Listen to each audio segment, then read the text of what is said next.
Alright, so I just wanted to bring this up because I feel like it needs to be acknowledged. But in the charter, Terry mentions that the graphics should be 640 by 480, 16 color. And then he goes on to say, in the future, even if one GPU were universal, we would still keep 640 by 480, 16 color, and not use GPU acceleration. Graphics operation should be transparent, not hidden in a GPU. So I feel like a lot of people interpret that as do not use a GPU, and that GPU integration is just not allowed and against the charter. However, when you go to the standard TempleOS PC, it mentions that it will have 16 cores, integrated 4K graphics. And I think that's a little interesting because the fact that it has integrated 4K graphics, that means that the CPU is going to have an onboard graphics card. If that's part of the standard PC vision, then why would he not use it? Terry definitely had a vision for using that at some point. And then it also goes on to say the display will be 4K and, of course, 640 by 480, 16 color. So basically, we're going to have 4K displays and integrated 4K GPUs. So there's, Terry had some sort of vision for using the GPU and integrating that into TempleOS. It's just kind of complicated how you would integrate that because of how he said no graphics acceleration. And I think the big point there is kind of how you define graphics acceleration.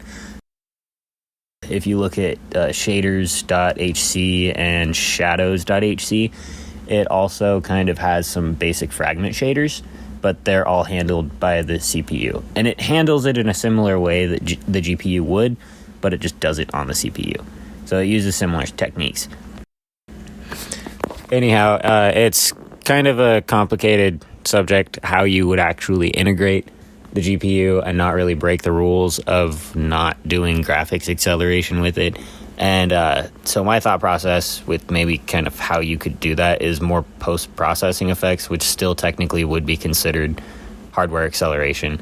And he didn't want there to be GPU graphics acceleration. So that might be breaking the charter. I don't know exactly how it works, but it's just interesting that his vision did include the idea of integrated GPU and 4K monitors. Basically, all of the main rendering would be done by the CPU, and then you would add some sort of filters to it in the same way that the monitor scales your image from 640, 480 to up to 4K. If you're going to scale it, there's some sort of post-processing effect that's being added anyhow, and that's not technically considered graphic acceleration. But if you were to add some sort of blurs, you could get rid of pixelation effects and different things, but it would probably be very system specific adding that kind of stuff. And depending on what you do, you could be breaking the charter. But by adding that, you would be getting a lot more HD effects without using the GPU for direct acceleration. So you're still going to be doing most of that basic rendering on the CPU instead of the GPU. And then the GPU just adds some effects, but using shaders and stuff, the GPU is definitely powerful because it can do parallel processing, which the CPU has a hard time. It's not made to do parallel processing. Using some sort of shaders, you can get really interesting effects with the graphics, but just how it's integrated definitely has to be very specific, or else you would be going against the charter and Terry's vision. But I think that you kind of have to read all over the documentation to really understand what his vision was.